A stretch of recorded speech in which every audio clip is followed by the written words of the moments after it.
உண்மைகளை உரத்து சொல்லும் யூடிவியின் மாலை நேர பிரதான செய்திகளோடு இணைந்து கொள்ளும் நான் நிவேதா ஜெகநாதன். விரிவான செய்திகளுக்கு செல்லும் முன்னர் முதலில் இன்றைய தலைப்புச் செய்திகள்.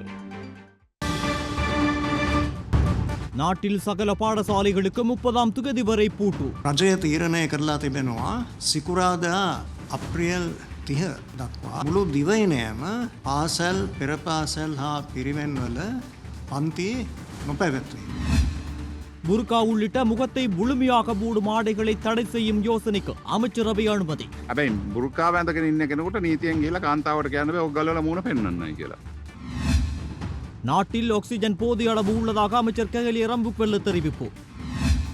தற்போது நிலவும் கொரோனா வைரஸ் பரவல் நிலைமையில் அரசு ஊழியர்களை பணிக்கு அழைக்கும் நடைமுறை தொடர்பான சுற்று நிரூபம் வெளியீடு. இந்தியாவின் தூத்துக்குடியில் மூடப்பட்டுள்ள ஸ்டெர்லைட் ஆலையை ஆக்சிஜன் தயாரிப்பு பணிக்காக மட்டும் இயக்க உச்சநீதிமன்றம் அனுமதி. அவை எமது தலைப்புச் செய்திகள். இனி விரிவான செய்திகளில் முதலில் உள்நாட்டு செய்திகள்.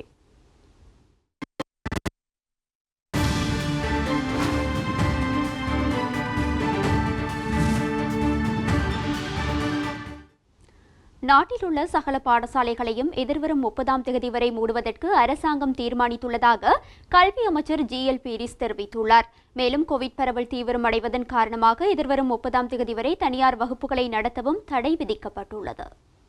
நேற்றைய தினம் மேல் மற்றும் வடமேல் மாகாண பாடசாலைகளை மாத்திரம் தற்காலிகமாக மூடுவதற்கு கல்வி அமைச்சு அறிவித்திருந்தது. இந்நிலையில் பல்வேறு மாகாணங்களிலும் கோவிட் பரவல் நிலையை தொடர்ந்து அந்தந்த மாகாண முதலமைச்சர்களால் குறிப்பிட்ட கல்வி வலய பாடசாலைகளையும் எதிர்வரும் வெள்ளிக்கிழமை வரை மூடுவதற்கான அறிவிப்புகள் வெளியிடப்பட்டன.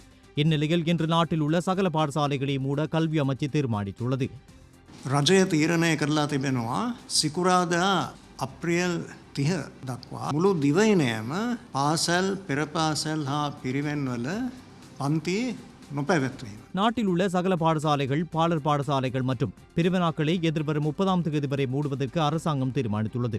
நாம் வார இறுதி நாட்களில் சுகாதார பிரிவினர், வலயமட்ட அதிகாரிகள், பாடசாலை அதிபர்கள் ஆகியோருடன் இணைந்து கலந்துரையாடிய பின்னர் அடுத்த வாரம் பாடசாலைகளை ஆரம்பிப்பது தொடர்பில் முடிவுகளை எடுக்க உள்ளோம். மாணவர்களின் நலன் கருதியே நாம் பாடசாலைகளை மூடுவதற்கான முடிவுகளை எடுக்கின்றோம் என்பதை பெற்றோர்கள் விளங்கிக் கொள்ள வேண்டும். දෙමව්පියන්ට වගකීමෙන් යුක්තව කියනවා පාසල්වල පන්ති පැවැත්වීම සම්බන්ධයෙන් අපේ තීරණ ගන්නේ දරුවන්ගේ සෞඛ්‍යයට ප්‍රමුඛ වැදගත්කම දෙමින්. ඒත් අපි නැවත වතාවක් අවධානය යොමු කරනවා ඉතාමත් වැදගත් පාසල් තුල සෞඛ්‍ය නිර්දේශ දැඩි ලෙස අනුගමනය කිරීම. மேலும் கோவிட் பரவல் தீவிரமடைவதன் காரணமாக எதிர்வரும் 30ஆம் தேதி வரை தனியார் வகுப்புகளை நடத்தவும் தடை விதிக்கப்பட்டுள்ளது. அத்துடன் நாட்டில் உள்ள அனைத்து கத்தோலிக்க பாடசாலைகளை மூடுவதற்கு தீர்மானிக்கப்பட்டுள்ளதாக கத்தோலிக்க ஆயர் இல்லம் தெரிவித்துள்ளது. ஏப்ரல் மாதம் 30ஆம் தேதி வரை இவ்வாறு அனைத்து கத்தோலிக்க பாடசாலைகளை மூடுவதற்கு தீர்மானிக்கப்பட்டுள்ளதாகவும் ஆயர் இல்லம் தெரிவித்துள்ளது. தற்போது நிலவும் கொரோனா வைரஸ் பரவல் நிலைமையில் அரசு ஊழியர்களை பணிக்கு அழைக்கும் நடைமுறை தொடர்பான சுற்று நிரூபம் வெளியாகியுள்ளது. பொது நிர்வாக அமைச்சினால் இந்த சுற்று நிரூபம் வெளியாக்கப்பட்டுள்ளது. 2012 4/27ஆம் தேதி முதல் அனைத்து அரச நிறுவனங்களினதும் உத்தியோகத்தர்களுக்கு பஞ்சங்க மாதம் ஒன்றுக்கு அதிகபட்சமாக 8 வேலை நாட்களாக அமையும் விதத்தில் வாரம் ஒன்றுக்கு 2 நாட்கள் உத்தியோகத்தர்களின் லீவுகளிலிருந்து கழிக்காது சேவைக்கு சமூகமளிப்பாது இருப்பதற்கு அனுமதி வழங்க முடியும். மேலே குறிப்பிடப்பட்டவாறு ஒரு பஞ்சாங்க மாதத்தினுள் உத்தியோகத்தர்கள் தமக்குரிய தமது சாதாரண லீவுகளை பெற்றுக்கொள்ளாது அதிகபட்சமாக சேவைக்கு சமூகம் அளிக்காதிருப்பதற்கு அனுமதி வழங்க முடியுமான 8 நாட்களை விஞ்சாத விதத்தில் வேலைக்கு சமூகம் அளிக்கும் முறையொன்றை உருவாக்கிக் கொள்வதற்கு நிறுவன தலைவர்களுக்கு இடமளிக்கப்பட்டுள்ளது. நாளாந்த மக்கள் வாழ்க்கையை உரிய முறையில் பேணி வருவதற்கு தேவையான சேவை வளங்களை தடங்களின்றி பேணி வருவதற்காக உத்தியோகத்தர்களை வாரத்தில் 3 நாட்களுக்கு மேல் சேவைக்கு அளிக்க வேண்டிய தேவை இருப்பின் அதன் அடிப்படையில் உத்தியோகத்தர்களை சேவைக்கு அழைப்பது தொடர்பில் குறித்த நிறுவன தலைவர் தீர்மானிக்க முடியும். அவ்வாறு மாதாந்த சுழற்சி வேலை முறையை உருவாக்கியதன் பின்னர் உத்தியோகத்தர் ஒருவர் சுழற்சி வேலை முறைக்கு இணங்க வேலைக்கு சமூகம் அளிக்க வேண்டிய நாளொன்றில் சேவைக்கு சமூகம் அளிக்காவிட்டால் மாத்திரம் அவருடைய தனிப்பட்ட லீவுகளிலிருந்து கழிப்பதற்கு நடவடிக்கை எடுக்க வேண்டும். சுழற்சி வேலை முறையில் வேலைக்கு அழைக்கப்படாத நாட்களிலும் கூட ஒவ்வொரு அரச உத்தியோகத்தருக்கும் இணைய வழியில் தமது பணிக்கடமையுடன் தொடர்புடைய செயற்பாடுகளை மேற்கொள்வதற்கு தயாராக இருத்தல் வேண்டும். மருத்துவ அல்லது வேறு காரணங்களுக்காக சுழற்சி வேலை முறைக்குள் உள்வாங்கப்படாத உத்தியோகத்தர்களின் லீவுகள் தொடர்பில் வலிமையான விதத்தில் நடவடிக்கை எடுக்க வேண்டும். இவ்வாறு சுழற்சி வேலை முறையொன்றை அறிமுகப்படுத்துவதன் நோக்கம் சேவை நிலையங்களில் ஆள் இடைவெளியை பாதுகாப்பதுடன் வைரஸ் பரவுவது குறைவடையும் என்பதால் அந்நோக்கத்திற்கு முன்னுரிமை வழங்கி செயற்பட வேண்டும் என்பதுடன் உத்தியோகத்தர்களின் வசதியை அல்லது விருப்பத்தை அதன் பின்னரே கவனத்தில் கொள்ள வேண்டும். எவரேனும் அரச உத்தியோகத்தர் ஒருவர் தற்போதைய சூழ்நிலையில் தனிமைப்படுத்தல் ஒழுங்கு விதிகளின் கீழ் தனிமைப்படுத்தப்பட்டிருந்து அவ்வாறு தனிமைப்படுத்தப்பட்ட காரணம் அரசாங்க தனிமைப்படுத்தல் சட்டத்திட்டங்களை மீறியமைக்கான தண்டனையாக இல்லாதிருப்பின் அத்தகைய உத்தியோகத்தர்களுக்கு அந்த தனிமைப்படுத்தல் காலப்பகுதியை தாபன விதி கோவையின் 11ஆம் அத்தியாயத்தின் 12(9) உபப்பிரிவின் ஏற்பாடுகளுக்கு இணங்க சம்பளம் கொண்ட ஒரு காலப்பகுதியாக கருதல் வேண்டும். கோவிட்-19 பரவலை தடுப்பதற்காக அரசாங்கத்தினால் ஏற்கனவே வெளியிடப்பட்டுள்ள சுகாதார அறிவுறுத்தல்களுக்கும் எதிர்காலத்தில் வெளியிடப்படும் சுகாதார அறிவுறுத்தல்களுக்கும் இணங்க தமது நிறுவனங்களில் உத்தியோகத்தர்களை சேவையில் ஈடுபடுத்துவது தொடர்பில் நிறுவன தலைவர்கள் தனிப்பட்ட முறையில் கவனம் செலுத்துவது அவசியமாகும். நாட்டில் உள்ள அதிதீவிர சிகிச்சை பிரிவுகளின் ஆக்சிஜன் அளவு குறித்து அறிவிக்குமாறு வைத்தியசாலை அதிகாரிகளுக்கு சுகாதார சேவைகள் பணிப்பாளர் நாயகம் வைத்தியர் அசேல குணவர்தன கடிதம் ஒன்றினை அனுப்பி வைத்துள்ளார். இதேபோல நாட்டில் ஆக்சிஜன் அளவு போதிய அளவு உள்ளதாக அமைச்சர் கெஹலிய ரம்புக்வெல்ல தெரிவித்துள்ளார்.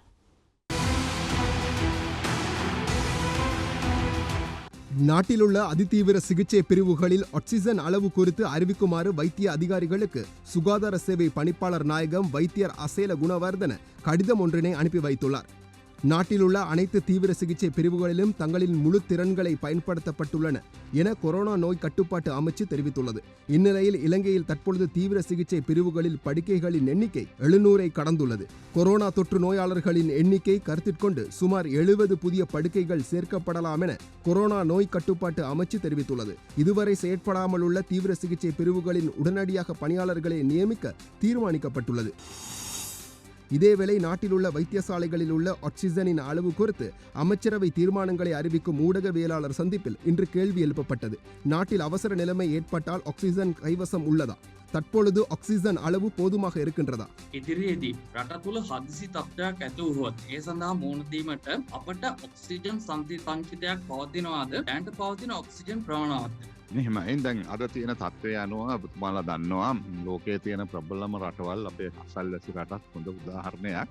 ඒකට රටක් පාත්‍ර වුණොත් අපිට කළ හැකි සහ ඒ සීමාවල් எமது அயல் நாடான இந்தியாவில் ஏற்பட்டுள்ள நிலைமை எமக்கு ஏற்படாத வகையில் முன்னாயத்த செயற்திட்டங்களை மேற்கொள்ளப்படும். அந்த நிலைமை ஏற்படாத வண்ணம் பொதுமக்களை அறிவுறுத்தி பாதிப்பு ஏற்படாத வகையில் நடைமுறைப்படுத்த ஏற்பாடுகள் மேற்கொள்ளப்பட்டுள்ளது. தற்பொழுது எம்மிடம் உள்ள ஆக்சிஜன் நோயாளர்களுக்கு சிகிச்சை வழங்கும் அளவுக்கு உள்ளது. இதன் பொழுது நாட்டில் உள்ள அதிதீவிர சிகிச்சை பிரிவு படுக்கைகளின் எண்ணிக்கை தொடர்பாகவும் கேள்வி எழுப்பப்பட்டது. அதிதீவிர சிகிச்சை பிரிவு படுக்கைகளின் எண்ணிக்கையை அதிகரிக்க நடவடிக்கை எடுக்கப்பட்டுள்ளது. இது பிரதேச ரீதியாகவும் அதிகரிக்க நடவடிக்கை எடுக்கப்பட்டுள்ளது. எண்ணிக்கையின் அளவு குறிப்பிட முடியாது. தற்பொழுது தேவையான அளவில் அதிதீவிர சிகிச்சை பிரிவு படுக்கைகள் உள்ளன. நாட்டில் ஒரே நாளில் அதிகளவான கொரோனா தொற்றாளர்கள் அடையாளம் காணப்பட்ட நாளாக நேற்று திங்கட்கிழமை பதிவாகியுள்ளது. அதன்படி 997 பேர் நேற்றைய அடையாளம் காணப்பட்டுள்ளனர். நேற்றைய தினம் அடையாளம் காணப்பட்ட நோயாளர்களில் 944 பேர் பேலியகொட மினிவாங்கொட கோவிட்-19 தொடர்புடையவர்கள். நேற்றைய தினம் பதிவான தொற்றாளர்களில் அதிகளவானவர்கள் கொழும்பு மாவட்டத்தில் பதிவாகியுள்ளனர்.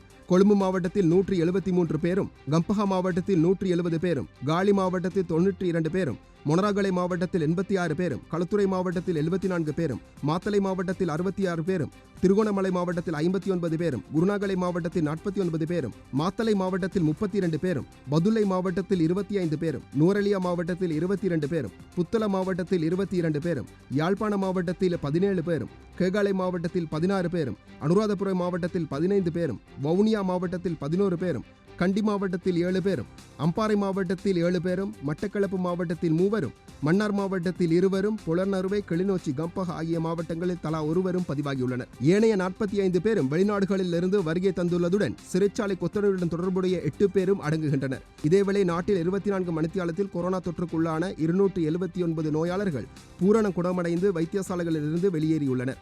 தற்சமய நாடு முழுவதும் உள்ள வைத்தியசாலைகள் மற்றும் சிகிச்சை நிலையங்களில் 7152 பேர் சிகிச்சை பெற்று வருகின்றனர்.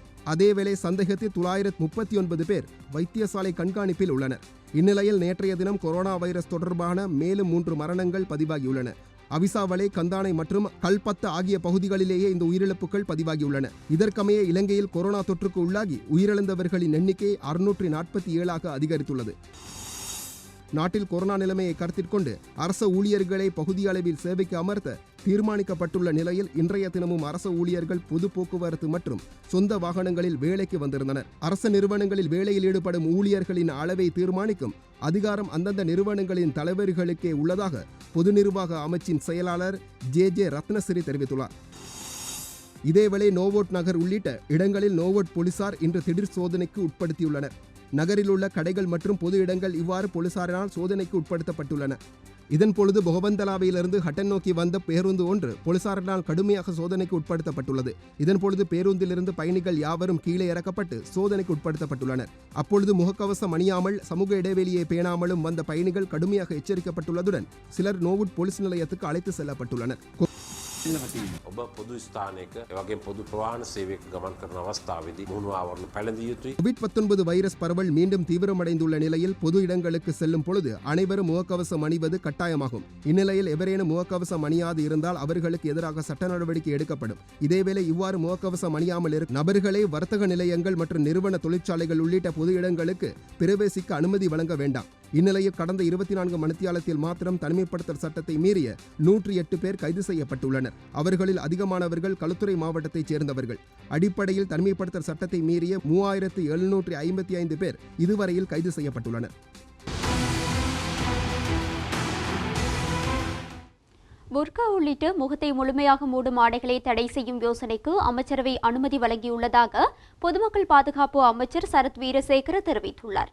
இதேபோல சுகாதார வழிகாட்டல்களுக்கு அமைவாக முகக்கவசங்களை தவிர்த்து புர்கா உள்ளிட்ட பாதுகாப்புக்கு அச்சுறுத்தலை ஏற்படுத்தும் அனைத்து முகத்தை மறைக்கக்கூடிய ஆடைகளை அணிவதனை தடை செய்வதற்கு அமைச்சரவை அனுமதி வழங்கியுள்ளது. உயிர்த்த ஞாயிறு தாக்குதல் இடம்பெற்றதன் பின்னர் முகத்தை மறைக்கும் சகல ஆடைகளுக்கும் தடை விதிக்கப்பட வேண்டும் என்ற கோஷம் பல பக்கத்தில் முன்வைக்கப்பட்டு வந்தது. முகத்தை மறைக்கும் சகல ஆடைகளும் என்ற பட்டியலுக்குள் இஸ்லாமிய பெண்கள் அணிகின்ற புர்கா மற்றும் நிகாப் ஆகிய ஆடைகள் உள்ளடங்குவதால் இஸ்லாமியர்கள் மத்தியில் இது பேசுபொருளானது. அத்தோடு இதற்கு முன்னரும் பொதுமக்கள் பாதுகாப்பு அமைச்சர் சரத் வீரசேகர முகத்தை மூடும் ஆடைகளுக்கு தடை விதிக்கப்படும் என அறிவித்திருந்த நிலையில் இலங்கைக்கான பாகிஸ்தான் தூதுவர் அதற்கு எதிராக தனது கருத்தை தெரிவித்திருந்தார். அதன் பின்னர் அந்த விடயம் மீண்டும் பிற்போடப்பட்டிருந்தது. அவ்வாறான எந்த முடிவுகளையும் அரசாங்கம் எடுக்கவில்லை என வெளிவிவகார அமைச்சு சார்பிலும் அறிக்கையொன்று முன்வைக்கப்பட்டிருந்தது. ஆனால் மீண்டும் முகத்தை மூடும் சகல ஆடைகளுக்கும் தடை விதிக்க தேவையான அமைச்சரவை பத்திரம் அமைச்சரவையில் முன்வைக்கப்பட்ட நிலையில் அதற்கு அமைச்சரவை அனுமதி வழங்கியுள்ளதாக பொதுமக்கள் பாதுகாப்பு அமைச்சர் சரத் வீரசேகர தரப்பில் தெரிவிக்கப்பட்டுள்ளது. இவ்வாறு கிடைத்துள்ள அனுமதி தொடர்பில் அடுத்த கட்ட நடவடிக்கைகள் முன்னெடுக்கப்படும் எனவும் அறிவிக்கப்பட்டுள்ளது. இதனை சட்டமா அதிபர் திணைக்களத்துக்கு அனுப்பி அதன் பின்னர் குறித்த சட்டம் மூலம் நாடாளுமன்றத்தில் முன்வைக்கப்படும் எனவும் எதிர்பார்க்கப்படுகிறது. அத்தோடு COVID-19 காலத்தில் அனைவரும் முகக்கவசம் அணிவதால் இந்த சட்டமூலத்தை நடைமுறைப்படுத்த முடியுமா என ஊடகவியலாளர் ஒருவர் இன்று நடந்த அமைச்சரவை முடிவுகளை அறிவிக்கும் செய்தியாளர் சந்திப்பில் அமைச்சர் கெஹலி ரம்புக்வெல்லவிடம் வினவினார். නිරෝධායන නීතිය අනුව හැමෝම මාස්ක් එකක් දාගෙන යන්න. ඒතකොට දැන් ඔය නීතිය ආවොත් අපි මූණ වහගෙන යන්න බැරි වෙනවා. කොහොමද මේ පරස්පරතාවය විසඳගන්නේ? පරස්පරයක් නෑ. ඕනම සැකකරුවෙකුට පුළුවන් පොලිසියට නීති සාමයට ඔක් ගලවලා මූණ පෙන්නන්නයි කියන්නේ. හැබැයි බුර්කාව ඇඳගෙන ඉන්න කෙනෙකුට නීතියෙන් ගිහිලා කාන්තාවට කියන්න බෑ ඔක් ගලවලා මූණ පෙන්නන්නයි කියලා. நாட்டு மக்களின் உரிமைகள் பறிக்கப்பட்டு மிக மோசமான அடக்குமுறை ஆட்சியொன்றை கையாள அரசாங்கம் முயற்சித்து வருவதாக எதிர்க்கட்சித் தலைவர் சஜித் பிரேமதாச குற்றம் சுமத்தியுள்ளார். ஐரோப்பிய ஒன்றியத்தின் தூதுவர் உள்ளிட்ட ஐரோப்பாவின் முக்கிய நாடுகளின் தூதுவர்களுடனான சந்திப்பின் போதே எதிர்க்கட்சித் தலைவர் இவ்வாறு சுட்டிக்காட்டியுள்ளார். இலங்கை மற்றும் மாலைத்தீவு ஆகிய நாடுகளுக்கான ஐரோப்பிய ஒன்றியத்தின் தூதுக்குழுவின் தலைவர் எதிர்க்கட்சித் தலைவர் சஜித் பிரேமதாசவுக்கும் இடையிலான விசேட சந்திப்பொன்று இன்று காலை எதிர்க்கட்சித் தலைவர் அலுவலகத்தில் இடம்பெற்றது. இந்நிகழ்வில் பிரான்சின் தூதர் எரிக் லவெட்டோ, இத்தாலியின் தூதர் ரீட்டா கியூலியானா மனல்லா, ஜெர்மனியின் தூதர் ஹோல்கர் சுயுபட், ருமேனியாவின் தூதர் விக்டர் சுயுஜிதியா ஆகியோர் கலந்து கொண்டனர். இச்சந்திப்பை தொடர்ந்து எதிர்க்கட்சித் தலைவர் காரியாலயத்தில் இடம்பெற்ற ஊடகவியலாளர் சந்திப்பில் கலந்து கொண்டு உரையாற்றிய போது எதிர்க்கட்சித் தலைவர் சஜித் பிரேமதாச இவ்வாறு கருத்து தெரிவித்தார். විශේෂයෙන්ම අපේ රටේ ජනතාවගේ මානව අයිතිවාසිකම්, සිවිල් අයිතිවාසිකම්, ආර්ථික අයිතිවාසිකම්, සමාජීය අයිතිවාසිකම්, දේශපාලන අයිතිවාසිකම්, நாட்டு மக்களின் மனித உரிமைகள், ஜனநாயக உரிமைகள், பொருளாதார உரிமைகள், சமூக உரிமைகள், அரசியல் உரிமைகள், மத கலாசார உரிமைகள், இது போன்ற பல தலைப்புகளில் எமது கலந்துரையாடல் இடம்பெற்றது. குறித்த உரிமைகள் பறிக்கப்பட்டு மிக மோசமான அடக்குமுறை ஆட்சியொன்றை கையாள அரசாங்கம் முயற்சிப்பதாகவும் அரசாங்கத்துக்கு சவாலான நாடாளுமன்ற உறுப்பினர்களின் பிரஜா உரிமையை பறிக்கும் அளவுக்கு அரசு அடக்குமுறை கையாளப்படுவதாகவும் இச்சந்திப்பின் போது அவர்களுக்கு தெரிவித்தேன். கோவிட் வைரஸ் நிலைமையை கையாள்வதில் அரசாங்கம் பலவீனமடைந்துள்ளது. இலங்கையில் சகல மக்களுக்கும் தடுப்பூசியை ஏற்றும் செயற்பாட்டை முன்னெடுக்க சர்வதேச நாடுகளின் பூரணமான ஒத்துழைப்பு அவசியமாகும். பிரதிநிதிகளுடனான சந்திப்பு முழுமையாக நாட்டு மக்களின் நலனை அடிப்படையாக கொண்டே அமைந்திருந்தது. நாட்டு மக்களின் மனித உரிமைகள், ஜனநாயக உரிமைகளை பாதுகாக்கும் நோக்கத்திலேயே நாம் அவர்களுடன் கைகோர்த்துள்ளோம். ප්‍රජාතන්ත්‍රවාදී ප්‍රජාතන්ත්‍රවාදී රටක අපි මේ ජනතාවගේ නිදහස ආරක්ෂා කරන්න. ප්‍රජාතන්ත්‍රවාදී අයිතිය ආරක්ෂා කරන්න. සිවිල් ජනතාව වගේම මන්ත්‍රීවරුන්ගේ දේශපාලනික අයිතිවාසිකම් කතා කිරීමේ අයිතිය. මේවා ආරක්ෂා කිරීම සඳහා අපි සියලු දෙනාත් සමග අත්වල් ගන්න. நாடாளுமன்ற உறுப்பினர் ரிஷாட் பதியுதீன் மற்றும் அவரது சகோதரர் ரியாஜ் பதியுதீன் ஆகிய இருவரையும் 90 நாட்கள் தடுப்பு காவலில் வைத்து விசாரணை செய்ய குற்றப்புலனாய்வு திணைக்களத்திற்கு அனுமதி வழங்கப்பட்டுள்ளதாக தெரிவிக்கப்படுகின்றது. தீவிரவாத தடுப்பு சட்டத்தின் கீழ் குறித்த இருவரையும் 90 நாட்கள் தடுப்பு காவலில் வைத்து விசாரணை செய்வதற்கு இவ்வாறு அனுமதி வழங்கப்பட்டுள்ளதாக போலீஸ் ஊடக பேச்சாளர் பிரதி போலீஸ் மா அதிபர் அஜித் ரோஹன தெரிவித்துள்ளார். நாடாளுமன்ற உறுப்பினர் ரிஷாட் பதியுதீன் மற்றும் அவரது சகோதரர் ரியாஜ் பதியுதீன் ஆகியோர் கடந்த 24ஆம் தேதி குற்றப்புலனாய்வு திணைக்கள அதிகாரிகள் மூலம் கைது செய்யப்பட்டனர். உயிர்த்த ஞாயிறு தாக்குதல் குண்டுதாரிகளுக்கு அனுசரணை வழங்கினார்கள் என்ற சந்தேகத்தின் பேரில் இருவரும் கைது செய்யப்பட்டு குற்றப்புலனாய்வு திணைக்கள அதிகாரிகள் மூலம் தீவிரவாத தடுப்பு சட்டத்தின் கீழ் விசாரணை செய்யப்பட்டு வருகின்றனர். இருவரையும் விசாரணை செய்ய 72 மணித்தியால தடுப்பு காவல் அனுமதி பெறப்பட்டிருந்த நிலையில் அந்த 72 மணித்தியாலம் இன்று நிறைவு பெற்றது. අද දින සිට තවත් දින 90ක කාලයක් සඳහා ත්‍රස්තවාදයේ වැළැක්වීමේ පනතේ 9 එක වගන්ති ප්‍රකාරව රඳවා තබා ගැනීමේ නියෝගයක් ලබාගෙන තිබෙනවා. இந்நிலையில் மீண்டும் இன்றிலிருந்து மேலும் 90 நாட்களுக்கு குறித்த இருவரையும் தடுப்பு காவலில் வைத்து விசாரணை செய்ய அனுமதி கோரப்பட்டிருந்த நிலையில் அந்த அனுமதி கிடைத்துள்ளதாக போலீஸ் ஊடக பேச்சாளர் பிரதி போலீஸ் மா அதிபர் அஜித் ரோஹன தெரிவித்துள்ளார். 72 மணித்தியாலம் தடுத்து வைக்கின்ற தடுப்பு காவல் இன்று காலையுடன் நிறைவு பெற்றது. எனவே இன்றிலிருந்து 90 நாட்களுக்கு தீவிரவாத தடுப்பு சட்ட நிரல் அடிப்படையில் தடுத்து வைத்து விசாரிக்க அனுமதி பெறப்பட்டுள்ளது. எனவே அவர்கள் தொடர்ந்தும் தடுத்து வைக்கப்பட்டு விசாரிக்கப்பட்டு வருகின்றனர். விசேடமாக தற்கொலைதாரிகளுடன் தொடர்பை பேணியமை என்ற குற்றச்சாட்டில்தான் கைது செய்யப்பட்டனர். எனவே விஞ்ஞான மற்றும் தொழில்நுட்ப ரீதியிலான சாட்சிகளை வைத்து விசாரணையாளர்கள் தொடர்ந்தும் குறித்த இருவரிடமும் விசாரணைகளை மேற்கொண்டு வருகின்றனர். ආක්ෂණික සහ විද්‍යාත්මක සාක්ෂි විශ්ලේෂණය කරමින් ඊට අදාළව ඔවුන්ගෙන් ප්‍රශ්න කිරීම සඳහා ඒ නිසා මේ රැඳවුම් නියෝගය ලබාගෙන තවදුරටත් ඔවුන් රඳවා තබාගෙන பிரශ්ன කරමින් පවතිනවා. இந்நிலையில் நாடாளுமன்ற உறுப்பினர் ரிஷாட் பதியுதீன் கைது தொடர்பில் ஆளும் மற்றும் எதிர்த்தரப்பு உறுப்பினர்களும் பல்வேறு கருத்துக்களை தெரிவித்து வருகின்றனர். බර්දුනෑමතුවාගේ මල්ලි නිදහස් කරා. නිදහස් කරේ වෙන විදිහකට නෙමෙයි කිව්වා කිසිම චෝදනාවක් නැහැ කියලා. ප්‍රසිද්ධියේ පොලිස් මාධ්‍ය ප්‍රකාශක කිව්වේ. ලැජ්ජ නැතුව දැන් ඔව්සා බර්දුනෑමතුවර අත්තරන්නේ මේ වෙන මොකටවත් නෙමෙයි. අපි දන්නවා පෝට් සිටි පනත එනවා හිටන්නේ. පෝට් සිටිය සම්බන්ධව තියෙන පනත එනවා. මේ පනතට ඡන්ද විමසීමක් එනවා. එහෙනම් මේ පනතට ඡන්ද විමසීම සඳහා ඡන්ද මදි වෙනකොට ඒ මදි ප්‍රමාණය ලබා ගැනීම වෙනුවෙන් අතීසීමට මේ දේශපාලන නායකයා සිරගතා කරාදෝ කියන සැකය අපිට තිබෙනවා. හැබැයි දෙක පැත්තෙන් කියනවා පාස්කෘත ප්‍රහාර ගැන පරීක්ෂණ කරන්න කියලා. අනිත් පැත්තෙන් පරීක්ෂණ කරනකොට ඒ අයම නමුත් කියනවා. ඒ අයත් නම් කියලා පරීක්ෂණ කටයුතු ක්‍රියාත්මක කරනකොට කියනවා දේශපාලන පරිගැනීමේ පැහැදිලිව මහින්ද රාජපක්ෂ මහත්තයා ගොඩබේ රාජපක්ෂ මහත්තයාගේ ආණ්ඩුවේ කිසිසේත් දේශපාලන පරිගැනීමක් නැහැ. එක පැත්තකින් ලංකාවේ තිබුණ විශාලම වංචාව සීනි වංචාව. ඊට පස්සේ පොල් තෙල් වංචාව. ඊට පස්සේ ටයිල් වංචාව. ඊට පස්සේ විස පොල් තෙල්. මේවා ඔක්කොගෙම ගැට ගැහුණු ආණ්ඩුවට දැන් තියෙන විකල්පය මොකද්ද? එක පැත්තකින් අසත්සාලිවත් අරන් අරගෙන සිංහල බෞද්ධ කට්ටියව චූන් කරන්න 69 ලක්ෂය. අනිත් පැත්තෙන් දැන් රිෂාඩ් ඇමතුමා මහරෑ එකහමාරට ආවේ අත්අඩංගුවට ගන්න. ඒ මොකද උදේ එළි වෙනකොට රට යන්නේ හිටියේ නැහැ. මහරාත්‍රියේ අත්අඩංගුවට ගත්තේ මොකද? එමර්ජන්සි. ඒ කියන්නේ හදිසියක්. නමුත් අද වෙනකොට ඊයේ වෙනකොටවත් කට උත්තරයක්වත් අරගෙන නැහැ. එමර්ජන්සි. ඉතින් අර ඔබතුමාට පුරුද්ද තියෙන අරලියකහ මන්දිරේ මේවා වෙච්ච නිසා වෙන්නේ නැති හොයන ප්‍රශ්නයක් මගෙන් අහන්නේ. මොකද එහෙම වෙන්නේ නැහැ. බොහෝ දෙනෙක් කෑ ගහනවා අපිට කියනවා අර රිෂාඩ් ඇමතුමායි හිටපු ඇමතුමායි ගන්නෙ නැත්තේ. එයාගේ සහෝදරයා ගන්න නැත්තේ. ඒ ගන්නවා නැගුණ එක අපි ගන්න තීන්දුව නෙමෙයි. ඒ රජය විසින් ආණ්ඩුව විසින් ගත යුතු තීන්දුව නෙමෙයි. ඒක ඒ ආයතන තියෙනවා. ඒ ආයතන තමයි ඒවට තීන්දුව ගන්න. ඒ නිසාම තමයි අපි කියන්නේ අපි බොහොම පැහැදිලිව ස්වාධීන අධිකරණයක්, ස්වාධීන පොලිස් සේවයක්, ස්වාධීන විශේෂ නීතිපති දෙපාර්තමේන්තුවක් කටයුතු කරනවා. நாடாளுமன்ற உறுப்பினர் ஹரின் பெர்னாண்டோவுக்கு எதிராக நடவடிக்கை எடுக்குமாறு கோரி குற்றப்புலனாய்வு திணைக்களத்தில் நேற்று முறைப்பாடு ஒன்று செய்யப்பட்டிருந்தது.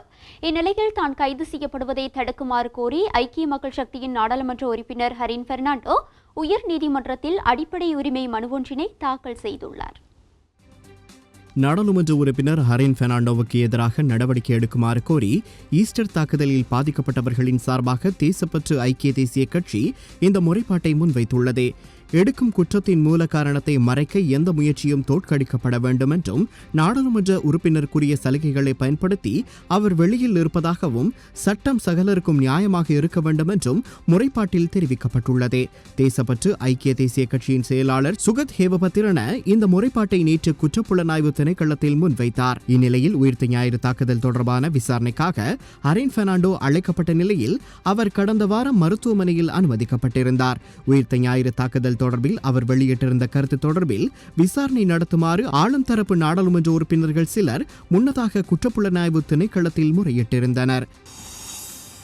இதன் அடிப்படையில் தான் கைது செய்யப்படுவதை தவிர்க்குமாறு கோரி ஐக்கிய மக்கள் சக்தியின் நாடாளுமன்ற உறுப்பினர் ஹரின் பெர்னாண்டோ உயர்நீதிமன்றத்தில் அடிப்படை உரிமை மனு ஒன்றை தாக்கல் செய்துள்ளார்.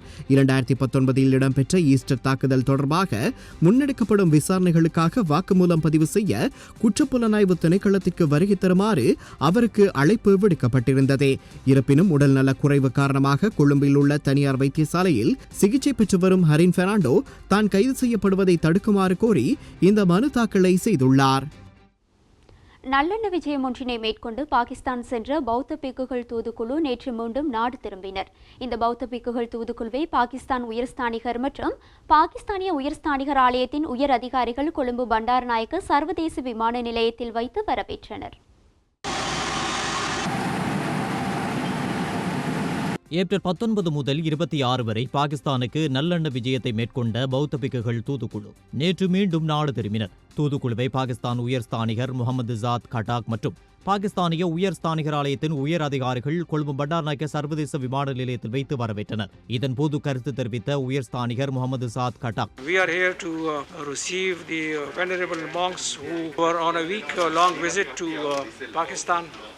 வெற்றிகரமான இச்சுற்றுப்பயணத்தை கொழும்பில் உள்ள பாகிஸ்தான் உயர்ஸ்தானிகர் ஆலயம் ஏற்பாடு செய்தது. பாகிஸ்தானுக்கும் இலங்கைக்கும் இடையிலான புத்த மத சுற்றுலா முயற்சிகள் மேம்படுத்துவதன் மூலம் இருநாட்டு மக்கள் தொடர்புகள் மேம்படும் என்றும் குறிப்பிட்டார். சுற்றுப்பயணத்தை மேற்கொள்ள முன்வந்த மதிப்புமிக்க பௌத்த பிக்குகளுக்கும் அதற்காக வசதி வாய்ப்புகளை செய்து கொடுத்த இலங்கை அரசாங்கத்துக்கும் உயர்ஸ்தானிகர் தனது நன்றியை தெரிவித்ததோடு பாகிஸ்தான் பாதுகாப்பு படையினர், தேசிய பாரம்பரிய மற்றும் கலாசார பிரிவு மற்றும் இஸ்லாமாபாத்தின் வெளியுறவு அமைச்சகம் ஆகியவற்றின் பங்களிப்பையும் அவர் மிகவும் பாராட்டினார். தூதுக்குழு சார்பாக கங்காராமிய விகாரை தலைமை பதவியில் உள்ள மதிப்புக்குரிய கலாநிதி கிரிந்தா சாஜி தேரர் கருத்து தெரிவிக்கையில், ආරාධනාවක් අනුව පාකිස්තාන තානාපති කාර්යාලය පාකිස්තානයේ තියෙන බෞද්ධ සිද්ධස්ථාන දැක බලා ගන්න වන්දනාමාන කරගන්න பாகிஸ்தான் பிரதமருக்கும் பாகிஸ்தானில் உள்ள புகழ்பெற்ற பௌத்த பாரம்பரியத்தையும் நினைவு சின்னங்களையும் பார்வையிட வாய்ப்பை வழங்கிய இச்சுற்றுப்பயணத்தை ஏற்பாடு செய்வதில் ஆதரவை வழங்குவதில் பாகிஸ்தான் உயர்ஸ்தானிகரின் தனிப்பட்ட ஈடுபாட்டுக்கும் நன்றி தெரிவித்தார். பாகிஸ்தானிய அதிகாரிகள் தூதுக்குழுவின் சௌகரியம் மற்றும் பாதுகாப்புக்கு முன்னுரிமை அளித்ததோடு பாகிஸ்தானில் பௌத்த யாத்ரீகர்களுக்கான வசதிகளை மேம்படுத்துவது குறித்த கருத்துக்கள் மற்றும் பரிந்துரைகளிலும் ஆர்வமாக ஈடுபட்டனர் என்றும் குறிப்பிட்டார். අපි යන දවසේ කටුනායකතාව වගේම අදත් ඇවිල්ලා අපිව ඒ අවශ්‍ය විදියට ආරක්ෂක වැඩපිළිවෙලක් යටතේ අපිව යමන්න යොමු කරන්නට කටයුතු සලසලා තියෙනවා. தனிநபரின் காணியில் நிர்மாணிக்கப்பட்டு வரும் விளையாட்டு மைதானத்தில் திடீரென வந்த சீன கொடியினால் வடமராட்சி வத்ராஜன் பகுதி மக்கள் அச்சமடைந்துள்ளனர்.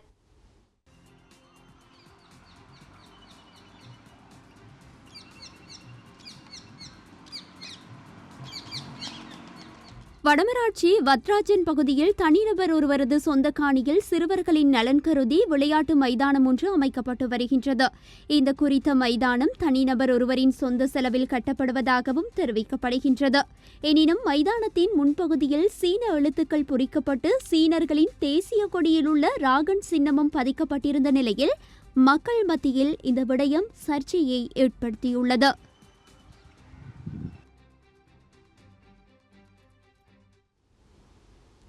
கோட்டு ஒப்பந்தம் மூலம் முன்னெடுக்கப்பட்ட கொள்கை ரீதியான செயற்பாடுகளிலிருந்து இலங்கை தொழிலாளர் காங்கிரஸ் ஒருபோதும் விலகப் போவதில்லை என பிரதமரின் இணைப்புச் செயலாளர் செந்தில் தொண்டமான் தெரிவித்துள்ளார்.